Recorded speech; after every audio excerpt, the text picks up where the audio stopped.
Underground মানে মাটিত একদম তলত যাই আছোঁ আৰু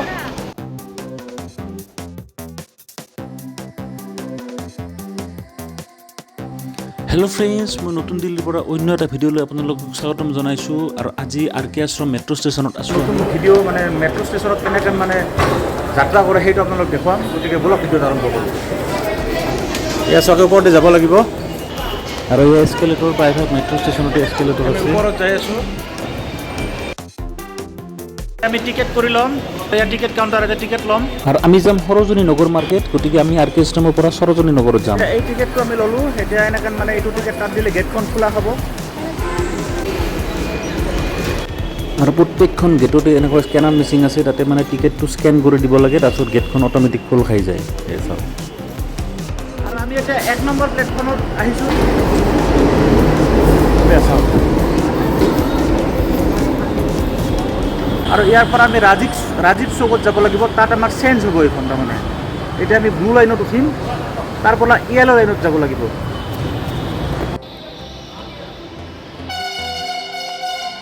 আৰু ইয়াত ব্লু লাইনৰ মেট্ৰ'খন আহি গ'ল। তাৰমানে প্ৰত্যেক মেট্ৰ'ৰে নিজা নিজা কালাৰ আছে। প্ৰত্যেকটো ষ্টপেজৰে এটা পাৰ্টিকুলাৰ কালাৰ আছে আৰু সেই কালাৰ মতে সেই মেট্ৰ'ত উঠিব লাগিব। এইটো হ'ল মেট্ৰ'ৰ নিয়ম এটা। এইখন ব্লু লাইন, এই চাওক গাড়ীখনত কমপ্লিট ব্লু লাইনৰ এটা পটি মাৰা আছে আৰু এইকাৰণে এইখন ব্লু লাইন হয়। আৰু আমাৰ মেট্ৰ'খন যিহেতু ব্লু লাইন, আমি ব্লু লাইনত গাড়ীখনত উঠি ল'লোঁ আৰু এইখন ৰাজীৱ চৌকত চেঞ্জ কৰিব লাগিব। এতিয়া বাবা বুলি মই লৈ পৰা আমি মেট্ৰ'ত উঠি আছোঁ নে বাবা মানে আৰু মেট্ৰ'ত যাই আছোঁ ন বাবা। আৰু আমি ৰাজীৱ চৌক পাই গ'লোঁ। ইয়াতে কালাৰিঙৰ মাৰ্কিং কৰা আছে। এই যে ভৰিৰ খোজ আছে, এই ভৰিৰ খোজ কেইটাই দি মানে যি কালাৰৰ মেট্ৰ' সেই ধৰিব লাগিব। আমি এটা য়েল্ল' কালাৰৰ মেট্ৰ' ধৰিব যাই আছোঁ। এতিয়া আমি আৰু আণ্ডাৰগ্ৰাউণ্ড মানে মাটিত একদম তলত যাই আছোঁ আৰু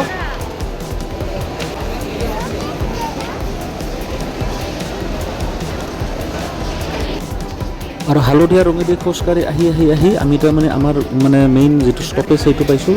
আৰু এইখন চাওঁ, ইয়াতে আমি হালধীয়া ৰঙৰ আমি মেট্ৰ'ত উঠিলোঁ আৰু এইখন ডিছপ্লে হৈ থাকে কাৰ কোনটো ষ্টপেজ। ষ্টেচনবিলাকৰ আমি উঠিছোঁ। ইয়াত ৰাজীৱ চৌকত চেঞ্জ কৰিলোঁ। আমি এতিয়া যাম এই দিল্লী হাটক লগিন যাম। দিল্লী হাট তাতে আৰু আমাৰ চেঞ্জ হ'ব। দিল্লী হাট ইয়াতে আমাৰ চেঞ্জ হ'ব আৰু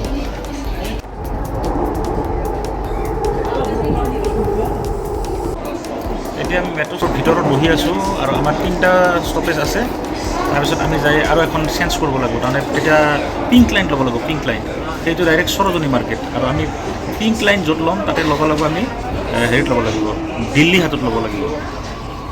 এনে মেট্ৰ'ত উঠাটো খুবেই সহজ। একদিনা মানুহৰ কাৰণে অলপ অসুবিধা হয়, কিন্তু এটা মেট্ৰ' এপছ আছে, দিল্লী মেট্ৰ' এপছ। সেইটো ডাউনলোড কৰি ল'লে খুবেই ইজি। প্ৰত্যেকটো ষ্টেচনৰ পৰা ক'ৰ পৰা ক'ত যাব, কুটুব মিনাৰৰ পৰা লালকিল্লাৰ পৰা মানে ইণ্ডিয়া গেট চব জেগাতে যাব পাৰি। মানে সেইটো এপছটো ল'লে খুব সুবিধা হয়। আৰু এই যে ব্লু লাইনটো দৌৰি আছে, ব্লু লাইনটোত তাৰমানে সেইটো ষ্টপেজত ৰ'ব, এতিয়া ৰখিব। প্ৰত্যেকটো ষ্টপেজ আহি থাকিব। ব্লু লাইনটো তাত মানে ব্লু ডটকৈ ৰৈ যাব তাত। এতিয়া ব্লু লাইনটোত ৰৈ যাব। এতিয়া দৰ্জাখন অট'মেটিক খোল খাব।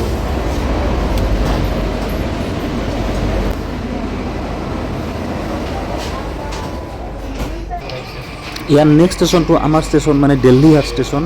আৰু আমি তাতে নামিব লাগিব। তাত আমাৰ আৰু এখন চেঞ্জ আছে, গতিকে সেইখন তাত আমি ল'ব লাগিব।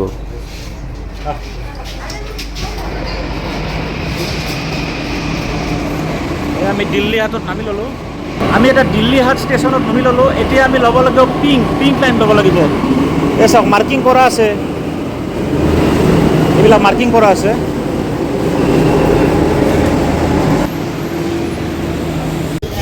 এতিয়া আমি ইয়াতে ল'ব লাগিব পিংক লাইন ল'ব লাগিব। এয়া পিংক। এতিয়া যোনফালে পিংক গৈছে আমি যাই থাকিব লাগিব সেইফালে। আৰু যিবিলাকে ডেইলি অহা যোৱা কৰে তাহাঁতৰ অভ্যস্ত হৈ গৈছে। তাহাঁতৰ আৰু পিংক লাইন য়েল্ল' লাইন এইবিলাক নাচয়, মানে ভৰিৰ পতাৰ চিন নাচয়। তাহাঁত সিহঁত ডাইৰেক্ট যাই থাকে। পিংক লাইন, এইটো পিংক লাইন। আৰু আমি যাম এতিয়া, ওপৰত লেখা আছে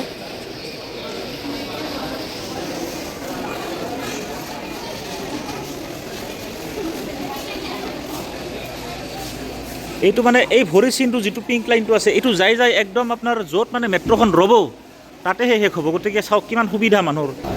এতিয়া আমি আৰু ওপৰত যাই আছোঁ। এতিয়া পিংক লাইনটোৰ য'ত মানে শেষে হোৱা নাই, গতিকে সেইটো তাত শেষ হ'লেহে ট্ৰেইনখন পাম, আমি মেট্ৰ'খন পাম।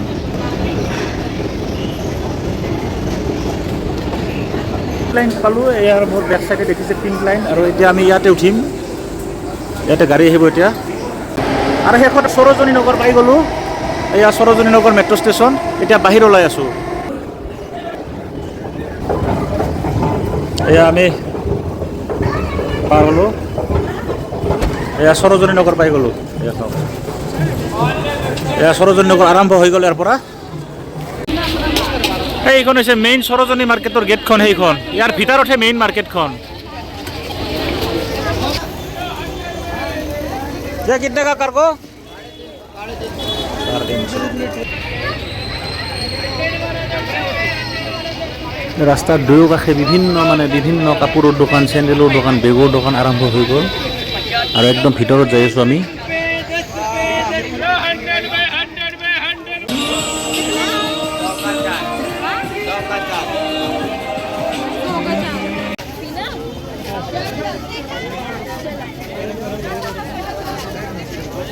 এই চাওক, এইবিলাক চুৱেটাৰ ওলাইছে, সৰু বাচ্চাৰ চুৱেটাৰ। ये कितना 50? 50 100 रुपया सब।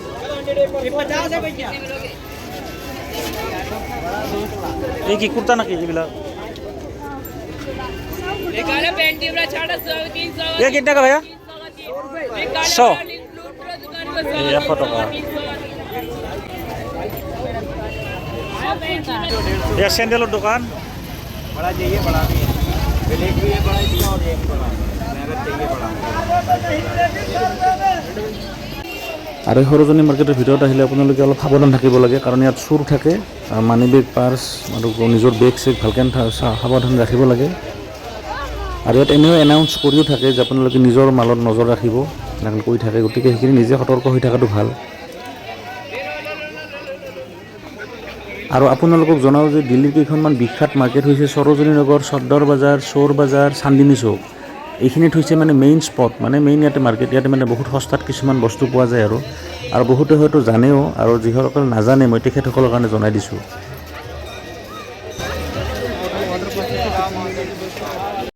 সৰোজনী নগৰ মাৰ্কেট চোৱা হৈ গ'ল, আৰু আমি যিহেতু ৰাতিও হৈ আছে, গতিকে আমি আৰু এগেইন মেট্ৰ' লৈয়ে আমি আৰু হোটেলৰ ফালে আহিলোঁ।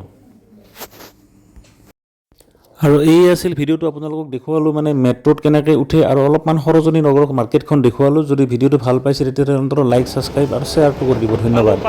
পালোঁ যাই পে দিবা দেই।